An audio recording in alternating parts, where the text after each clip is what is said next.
A Description of the Famous Kingdom of Macaria by Gabriel Plattes, showing its excellent government, wherein the inhabitants live in great prosperity, health, and happiness, the king obeyed, the nobles honored, and all good men respected, vice punished, and virtue rewarded. An example to other nations, in a dialogue between a scholar and a traveller. Traveller. Well met, sir. Your habit professes scholarship. Are you a graduate? Scholar. Yes, sir, I am a master of arts. Traveller. But what do you here in the exchange? I conceive you trade in knowledge, and here is no place to traffic for it.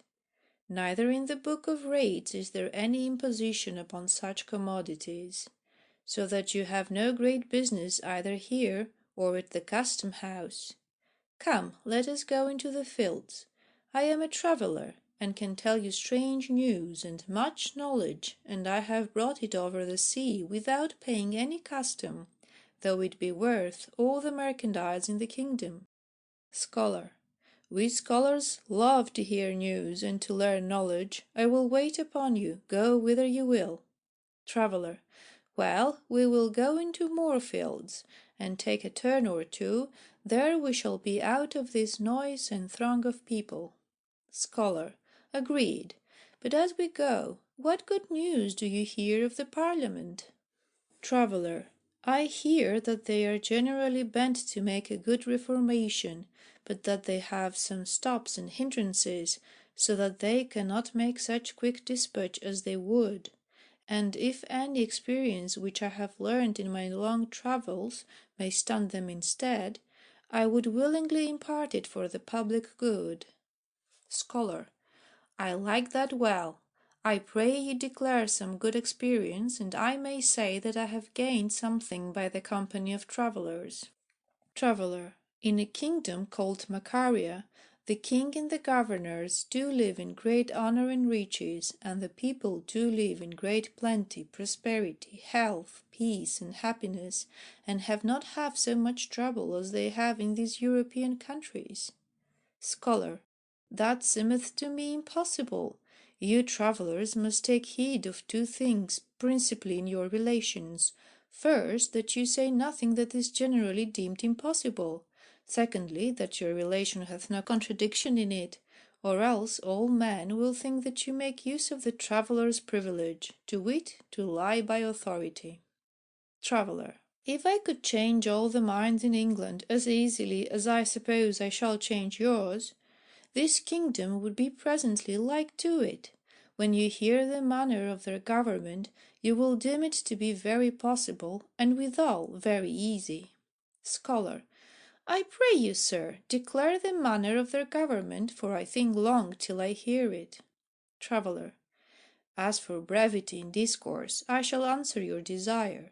They have a great council, like to the Parliament in England, but it sitteth once a year for a short space, and they hear no complaints against any but ministers of state, judges, and officers.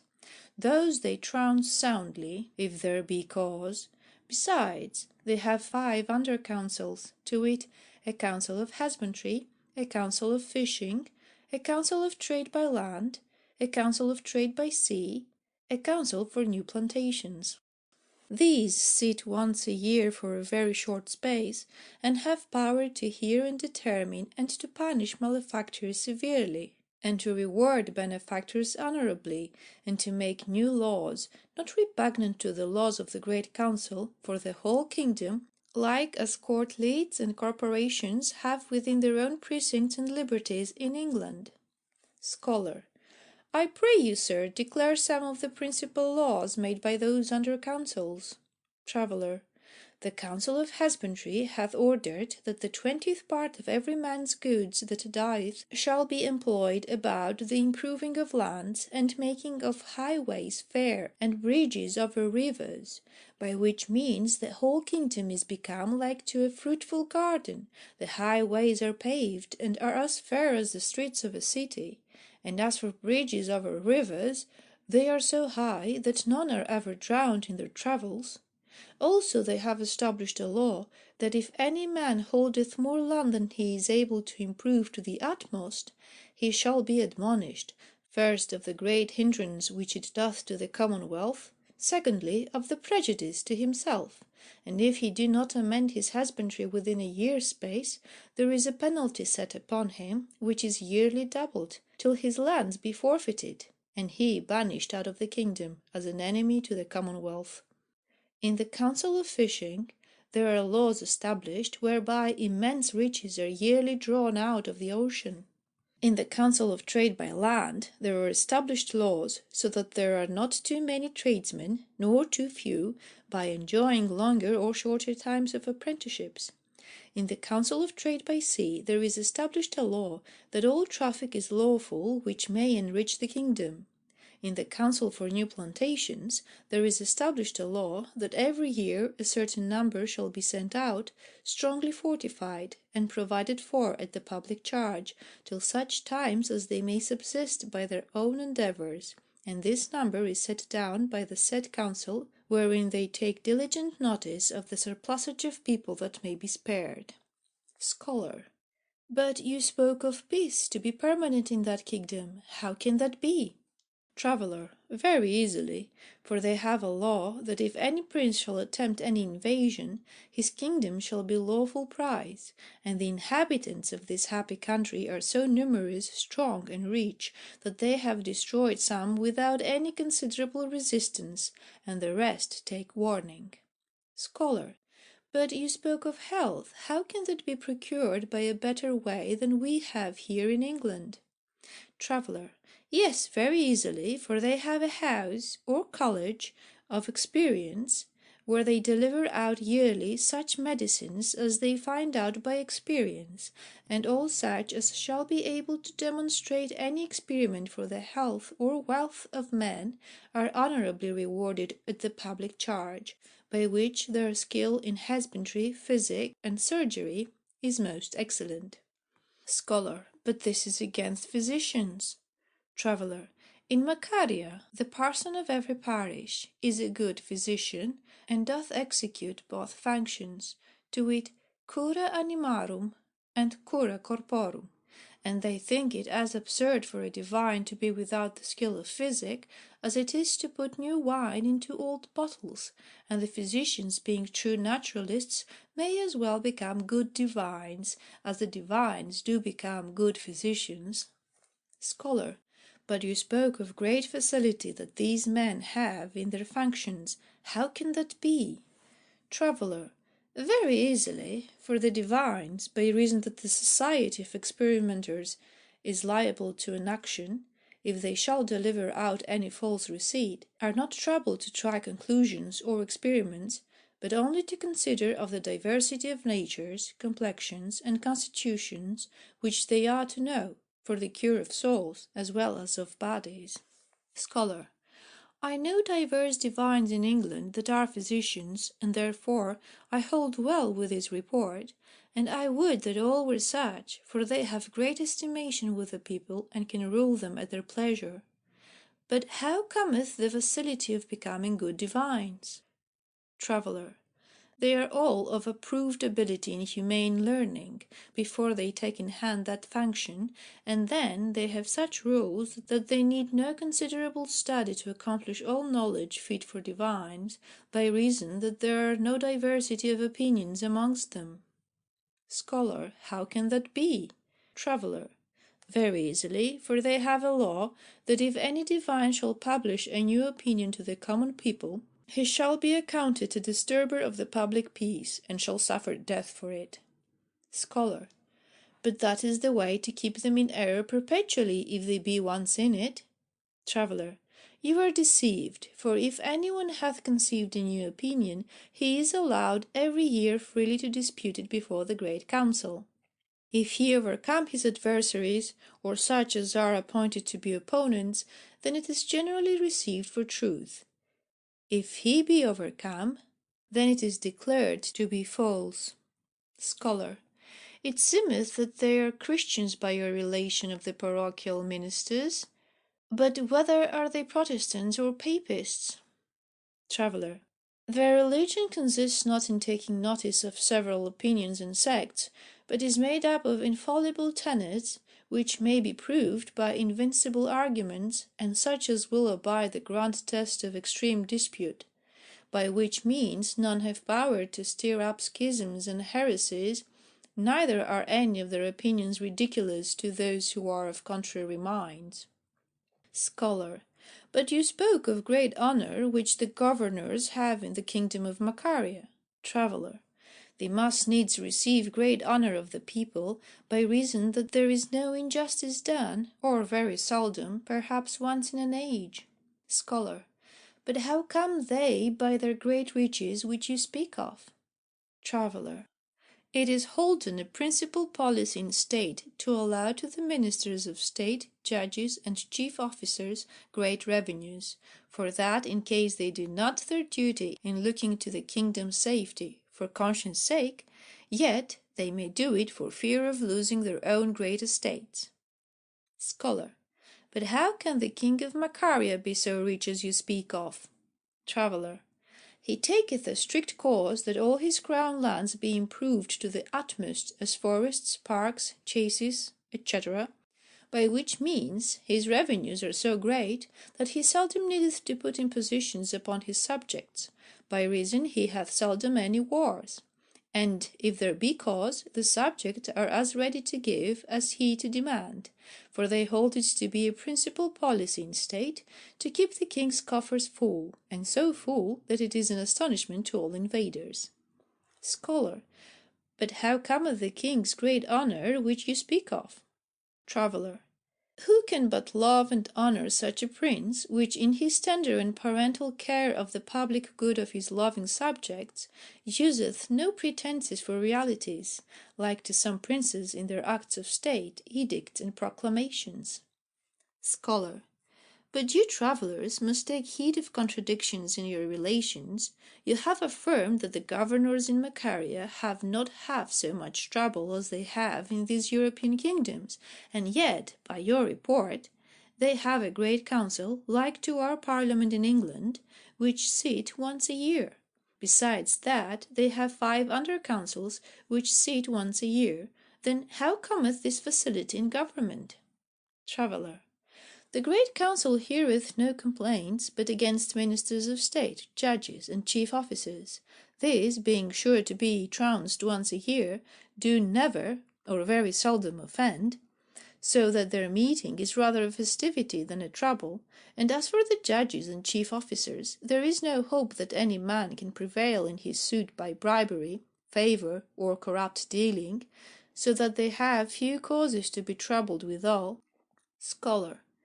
I have read over Sir Thomas More's Utopia, and my Lord Bacon's New Atlantis, which he called so in imitation of Plato's old one, but none of them giveth me satisfaction, how the kingdom of England may be happy, so much as this discourse, which is brief and pithy, and easy to be effected, if all men be willing. Traveller. You divines have the sway of men's minds. You may as easily persuade them to good as to bad, to truth as well as to falsehood. Scholar. Well, in my next sermon I will make it manifest that those that are against this honourable design are, first, enemies to God and goodness, secondly, enemies to the commonwealth, thirdly, enemies to themselves and their posterity. Traveller. And you may put in that they are enemies to the king and to his posterity, and so consequently traitors, for he that would not have the king's honour and riches to be advanced, and his kingdom to be permanent to him and to his heirs, is a traitor, or else I know not what treason meaneth. Scholar. Well, I see that the cause is not in God, but in men's fooleries that the people live in misery in this world, when they may so easily be relieved. I will join my forces with you, and we will try a conclusion to make ourselves and posterity to be happy. Traveller. Well, what will you do towards the work? Scholar. I have told you before, I will publish it in my next sermon, and I will use means that in all visitations and meetings of divines they may be exhorted to do the like. Traveller. This would do the feat, but that the divines in England, having not the skill of physic, are not so highly esteemed, nor bear so great a sway, as they do in Macaria. Scholar. Well, what will you do toward the work? Traveller. I will propound a book of husbandry to the High Court of Parliament, whereby the kingdom may maintain double the number of people which it doth now, and in more plenty and prosperity than now they enjoy. Scholar. That is excellent. I cannot conceive but that if a kingdom may be improved to maintain twice as many people as it did before, it is as good as the conquest of another kingdom, as great, if not better. Traveller. Nay, it is certainly better, for when the towns are thin and far distant, and the people scarce and poor, the king cannot raise men and money upon any sudden occasion without great difficulty. Scholar. Have you a copy of that book of husbandry about you, which is to be propounded to the Parliament? Traveller. Yes, here is a copy. Peruse it, whilst I go about a little business, and I will presently return to you. Well, have you perused my book? Scholar. Yes, sir, and find that you show the transmutation of sublunary bodies in such manner that any man may be rich that will be industrious. You show also how great cities, which formerly devour the fatness of the kingdom, may yearly make a considerable retribution without any man's prejudice, and your demonstrations are infallible. This book will certainly be highly accepted by the High Court of Parliament. Traveller. Yes, I doubt it not, for I have showed it to divers Parliament men, who have all promised me fair so soon as a seasonable time cometh for such occasions. Scholar. Were I a Parliament man, I would labour to have this book to be dispatched. The next thing that is done, for with all my 7 liberal arts I cannot discover how any business can be of more weight than this, wherein the public good is so greatly furthered, which to further we are all bound by the law of God and nature. Traveller. If this conference be seriously considered of, it is no laughing matter, for you hear of the combustions in France, Spain, Germany, and other Christian countries. You know that a house divided against itself cannot stand. This may give the Turk an advantage, so that England may fear to have him a nearer neighbour than they desire. Why should not all the inhabitants of England join with one consent to make this country to be like to Macaria, that is, numerous in people, rich in treasure and munition, that so they may be invincible? Scholar. None but fools or mad men will be against it. You have changed my mind according to your former prediction, and I will change as many minds as I can, by the ways formerly mentioned, and I pray you that for a further means this conference may be printed. Traveller. Well, it shall be done forthwith. Scholar. But one thing troubleth me, that many divines are of opinion that no such reformation as we would have shall come before the day of judgment. Traveller. Indeed, there are many divines of that opinion, but I can show 100 texts of Scripture which do plainly prove that such a reformation shall come before the day of judgment. Scholar. Yea, I have read many plain texts of Scripture to that purpose, but when I searched the expositors, I found that they did generally expound them mystically. Traveller. That is true, but worthy Saint Jerome, considering that those places of Scripture would not bear an allegorical exposition, said thus: Possumus sicut e multi alii omnia hoec spiritualiter exponere, sed vereor ne hujus modi expositionem prudentes lectores nequaquam recipiant. Scholar. I am of Saint Jerome's mind, and therefore with alacrity let us pursue our good intentions, and be good instruments in this work of reformation. Traveller. There be natural causes also to further it, for the art of printing will so spread knowledge that the common people, knowing their own rights and liberties, will not be governed by way of oppression, and so, by little and little, all kingdoms will be like to Macaria. Scholar. That will be a good change. when as well superiors as inferiors shall be more happy. Well, I am in paradise in my mind, in thinking that England may be made happy with such expedition and facility. Traveller. Well, do you know any man that hath any secrets or good experiments? I will give him gold for them, or others as good in exchange. That is all the trade I have driven a long time. Those riches are free from customs and impositions, and I have travelled through many kingdoms, and paid neither freight nor custom for my wares, though I valued them above all the riches in the kingdom. Scholar. I know a gentleman that is greatly addicted to try experiments, but how he hath prospered I am not certain. I will bring you acquainted with him, perhaps you may do one another good. Traveller. Well, I have appointed a meeting at 2 of the clock this day. I love to discourse with scholars, yet we must part. If you meet me here the next Monday at the Exchange, I will declare to you some more of the laws, customs, and manners of the inhabitants of Macaria. Scholar. I will not fail to meet you for any worldly respect, and if I should be sick, I would come in a sedan. I never received such satisfaction and contentment by any discourse in my life.